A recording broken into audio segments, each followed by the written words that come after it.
खुशामदीद आप सबका हमारे चैनल सब्ज़ गार्डन में। उम्मीद करती हूँ कि आप सब बहुत अच्छे होंगे और अगर लाइफ में कोई प्रॉब्लम है तो वो भी जल्दी से सॉल्व हो जाएगी। जब हम पौधे लगाते हैं तो उसमें कई तरह के कीड़ों का अटैक होना लाजमी होता है और मेरे टमाटर के पौधे में भी बहुत सारे मिलीबग्स के अटैक हो चुके हैं। और इस टमाटर के पौधे से पहले मैंने बहुत सारी हार्वेस्टिंग ले रखी है, लेकिन अभी भी इसमें इतने टमाटर लगे हुए हैं जो कि छोटे हैं और कच्चे हैं। इस पॉट में जो टमाटर के पौधे लगे हैं इसमें इतने सारे मिलीबग के अटैक हो चुके हैं कि इसकी वजह से मेरे दूसरे पॉट में लगे हुए पौधे में भी मिलीबग्स के अटैक हो गए हैं। यहाँ आप देख सकते हैं, शायद आपको नज़र आ रहा होगा कि बहुत सारे मिलीबग्स इसमें भी लग चुके हैं। सिर्फ इसमें ही नहीं बल्कि दूसरी पॉट में जैसे कि बैगन का पौधा जिसमें लगा है या दूसरी सब्जियां जो लगी हुई हैं उसमें भी मिलीबग्स के अटैक हो गए हैं। तो मिलीबग्स के अटैक होने की वजह से ये पौधा धीरे धीरे सूख गया है और इसके जो टमाटर हैं वो अभी भी इसमें लगे हुए हैं।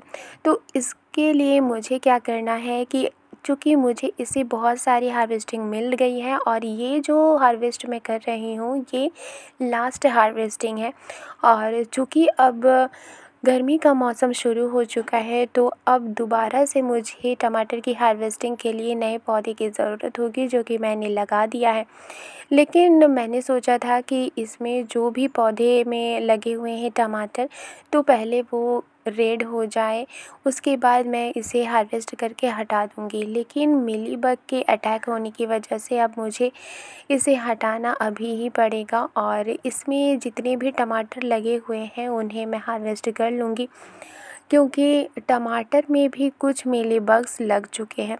और मिलीबग्स जो होते हैं वो पौधे के रस को लेते रहते हैं और पौधे को बहुत कमज़ोर कर देते हैं। ये देख सकते हैं कि इस स्टेम में भी बहुत सारे मिलीबग्स लग गए हैं। अगर मैं चाहती तो इसे ट्रीट कर सकती थी, जो ऑर्गेनिक दवाएं होती हैं उन्हें बनाकर मैं इसे दे सकती थी इन पौधों में। लेकिन मैंने सोचा कि इस पौधे को हटाना ही ज़रूरी होगा, क्योंकि अब तो इसमें से लास्ट हार्वेस्टिंग भी हो रही है और चूँकि लास्ट हार्वेस्टिंग हो रही है तो अगर इसमें कच्चे भी टमाटर लगे हुए हैं तो उन्हें मैं हार्वेस्ट कर लूँगी, क्योंकि वो घर पर भी रेड हो जाएगा और उसमें ज़्यादा कोई दिक्कत नहीं होगी। और वो अगर कच्चे टमाटर को भी अगर आप निकाल लेते हैं तो वो धीरे धीरे रेड हो जाता है।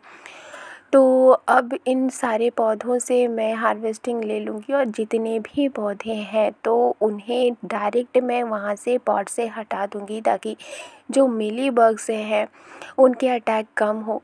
अगर किसी भी पौधे में किसी भी तरह का कीड़ा लगा होता है तो आप उसे सबसे पहले ट्रीट कर सकते हैं ऑर्गेनिक दवाओं से। और अगर उसमें से हार्वेस्टिंग आपने ले ली है और ज़्यादा इम्पॉर्टेंट वो पौधा नहीं है तो आप उसे डायरेक्टली हटा भी सकते हैं। तो इस पौधे से हार्वेस्टिंग मैंने लिया है, इसलिए इसे हटाना मैं ज़रूरी समझती हूँ। और ये जो देख सकते हैं कि कितने सारे मिलीबग्स स्टेम में, पत्तों में और कुछ टमाटर में भी लग चुके थे। तो ये जो पॉट है इसमें पहले मैंने मेथी लगाए हुए थे और मेथी के साथ साथ कुछ टमाटर के पौधे खुद ब खुद उग भी आए थे।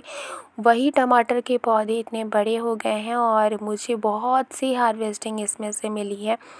और जब भी मैं इस छोटे से पॉट से हार्वेस्टिंग लेती थी तो 2 से 3 किलो मैं सिर्फ एक छोटे से पॉट से ही हार्वेस्टिंग लेती थी। तो अब तो इसे हटाना ज़रूरी है और इसी पॉट में मैं दूसरे टमाटर के पौधे को भी लगा दूँगी। और ये देख सकते हैं कि टमाटर का जो पौधा है इस पेटी में सिर्फ एक नहीं बल्कि बहुत सारा टमाटर का पौधा लगा हुआ था और ये मैंने नहीं लगाया था, ये खुद ब खुद लगा था। और इसे मैंने जो लकड़ी होती है, बाँस की लकड़ी होती है, उससे मैंने सहारा दिया था और इसे भी मैं हटाऊँगी। और ये जो पॉट है इसमें मैंने खाद बिल्कुल भी नहीं दिया था। जब से मैंने मेथी लगाया था जो कि जाड़े के लिए मैंने मेथी लगाया था, उस वक्त जो मैंने खाद दिया था बस वही खाद मैंने दिया था और इसके बाद कोई भी खाद मैंने नहीं दिया। और फिर भी इतनी अच्छी मुझे फ्रूटिंग इसमें से मिली है कि अब मैं सोच रही थी कि इस पौधे को नहीं हटाना है, लेकिन फिर भी इसे हटाना पड़ेगा। और अब जो इसमें मैं पौधा लगाऊंगी वो टमाटर का पौधा ही लगाऊंगी। और इसमें खाद देने की बारी अगर आएगी तो सबसे पहले मैं काऊ डंग का इस्तेमाल करूंगी, क्योंकि अब इसमें किसी भी तरह का कोई खाद नहीं है, इसलिए इसमें काऊ डंग का इस्तेमाल करूंगी। यानी कि जो काऊ डंग से, गोबर से जो उपले बनते हैं उनका मैं इस्तेमाल करूंगी, क्योंकि उसी से मैं खाद बनाती हूँ, या फिर किचन वेस्ट का इस्तेमाल करूंगी। और दोबारा से इस गमले की मिट्टी को मैं खाद दे करके इसे नया करूंगी और दोबारा से इसमें पौधे लगाऊंगी। इस पॉट में एक नहीं बल्कि कम से कम 10 से भी ज़्यादा पौधे थे और इसी वजह से बहुत सारी हार्वेस्टिंग मिली। बहुत सारे लोग ये सोचते हैं कि एक छोटे से पॉट से किस तरह से हमें हार्वेस्टिंग लेनी होगी। तो आपको सबसे पहले उस पॉट के खाद का पूरी तरह से ख़्याल रखना है कि उसमें किस तरह का खाद आपने मिक्स किया है। अगर आपने किचन वेस्ट मिक्स किया है और जो उपले होते हैं यानी जो गोइठा होता है, गाय के गोबर का खाद इस्तेमाल आपने किया है, तो आपको दोबारा से किसी भी तरह की खाद देने की ज़रूरत नहीं पड़ेगी। लेकिन अगर आपने केमिकल फर्टिलाइज़र का इस्तेमाल किया है तो आपको टाइम टू टाइम खाद देने की ज़रूरत पड़ती है। बहुत सारे गार्डनर ऐसे होते हैं जिनके छत पर बहुत सारी हरियाली बनी रहती है, उनके पौधे कमज़ोर नहीं होते, उनके पौधे में फ्रूटिंग अच्छी होती है, उनका पौधा हरा भरा रहता है। तो इसका एक रीज़न ये भी है कि वो कहीं ना कहीं केमिकल फर्टिलाइज़र का इस्तेमाल ज़रूर करते हैं, क्योंकि जो केमिकल फर्टिलाइज़र होता है जब उसका इस्तेमाल किया जाता है तो किसी भी तरह की कोई भी कीड़ा नहीं लगता है, और अगर कभी लग भी जाता है तो वो उसे हटा देते हैं। लेकिन वो केमिकल जो फर्टिलाइज़र होता है उसका इस्तेमाल करते हैं, और जो पेस्टिसाइड्स होता है यानी कि जो कीड़ों को मारने की दवा होती है वो उसका इस्तेमाल करते हैं। केमिकल फर्टिलाइज़र देने से पौधे स्ट्रॉन्ग हो जाते हैं, जिसमें कीड़ों का अटैक कम हो जाता है। लेकिन अगर आप देसी तरीके से और ऑर्गेनिक तरीके से पौधे को लगाते हैं तो उसमें कीड़ों का अटैक होता है, और ऑर्गेनिक तरीके से उगाई गई सब्जियों में केमिकल फर्टिलाइज़र देने के मुकाबले कम प्रोडक्शन होती है।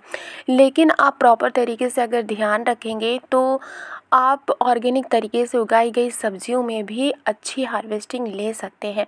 लेकिन उसके लिए आपको टाइम टू टाइम उसका ध्यान रखना होगा, और अगर कभी किसी कीड़े का अटैक होता है या फिर किसी भी तरह की पानी की कमी होती है या खाद की कमी होती है तो आपको ऑर्गेनिक खाद देना है, पानी का प्रॉपर ध्यान रखना है और सनलाइट का भी ध्यान रखना है। और इसके अलावा आपको खाद की भी ध्यान रखना है। आप किचन वेस्ट का इस्तेमाल कर सकते हैं या फिर आप गोबर की खाद का भी इस्तेमाल कर सकते हैं।